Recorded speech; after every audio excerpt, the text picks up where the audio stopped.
Friends, back to Bhavani lifestyle. என்னடா கையில் அடுக்கடுக்காக தூக்கி வச்சுருக்கேன்னு நான் நோவாமல் நொங்கு திங்கிற மாதிரி போய் அரிசியை போய் வாங்கிட்டு வந்துட்டேன்.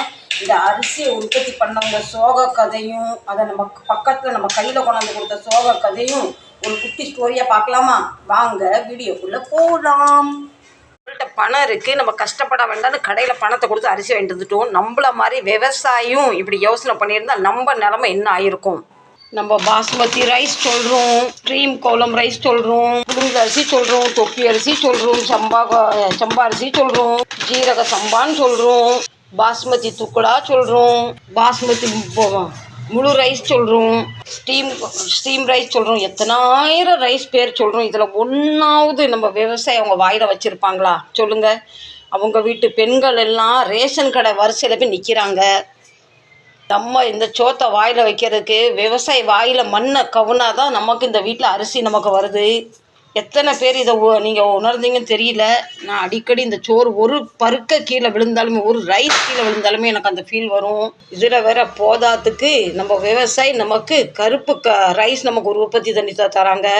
நம்ம மக்கள் நல்லா ஆரோக்கியமாக சாப்பிட்டுன்னு இந்த அரிசியை உற்பத்தி பண்ணுறதுக்கு நம்ம விவசாயி எந்த கஷ்டப்பட்டு உழைச்சி அதை நம்மள வரைக்கும் சேர்க்கறதுக்கு எத்தனை கூலி தொழிலார் மூட்டையாக அந்த அரிசியை தூக்கும் போத பல கோடி ஆயிரக்கணக்கில் அவங்க அரிசியை தூக்கியிருப்பார். ஆனால் இந்த அரிசி என்றைக்காவது அவர் வீட்டு பானையில் வெந்திருக்குமா எனக்கு தெரியல. அவர் எத்தனை நாள் அந்த கூலி தொழிலார் என் வீட்டிலே இந்த அரிசி வேகணும், என் வீட்டு மக்களும் சாப்பிட்ணும், என் மனைவியும் சாப்பிட்ணும் ஏங்கியிருப்பாரா ஏங்க மாட்டாரா? ஆனால் நமக்கு இதோட வேலையை தெரில. நம்ம சாப்பிட்டும் சாப்பிடாம என் வீட்டுக்காருக்கு இதுதான் பிடிக்கும், என் பிள்ளைங்களுக்கு அதை தான் பிடிக்கும், எங்கள் மாமியாருக்கு இதுதான் பிடிக்கும், எங்கள் மாமனாருக்கு இதுதான் பிடிக்கும். நான் சொன்னதில் கொஞ்சம் கூட உண்மை இருக்கா இல்லையா சொல்லுங்கள்? நம்மள்ட்ட பணம் இருக்குது, போய் அரிசியை வேண்டது வகை வகையாக எத்தனை ஜீரக சம்பான்னு சொல்கிறோம், தொப்பி அரிசின்னு சொல்கிறோம், பாஸ்மதி ரைஸ்ன்னு சொல்கிறோம், எத்தனாயிரம் பேர் அரிசிக்கு இருக்குது. இன்றைக்கி நம்ம விவசாயி குடும்பம் ரேஷன் கடையில் ரேஷன் கார்டை ஏற்றி நிற்கிறாங்க. அது ரொம்ப வருத்த வேதனையாக இருக்குது.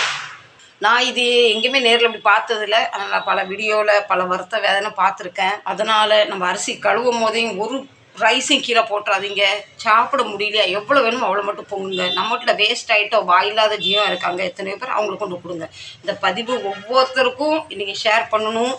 நிறைய பேர் அரிசியை கழுவிட்டு இந்த பழையில மோதெல்லாம் மாட்டும், அப்படியே கொண்டு பைப்பில் டேப்பில் கையை கழுவிடுவாங்க. அப்படி செய்யாதீங்க. உங்கள்கிட்ட இன்றைக்கி பணம் இருக்குது, நீங்கள் வாங்குறீங்க செய்கிறீங்க, அந்த அரிசி இல்லாதவங்களுக்கு போய் சேரட்டுமே. இன்றைக்கி டிமார்ட்டில் அரிசி எல்லாம் ஒரு கிலோ பைகளை போச்சுன்னா ஒரு 10 அரிசி கீழே விழுது. ரொம்ப கஷ்டமாக இருந்தது. ஒரு பதிவு கொடுத்துருந்தேன், நீங்கள் பார்த்தீங்கன்னா தெரியல. இந்த பதிவு பிடிச்சா கண்டிப்பாக சப்போர்ட் பண்ணுங்கள். மீண்டும் நல்ல பதிவு சந்திக்கிறேன். பாய்.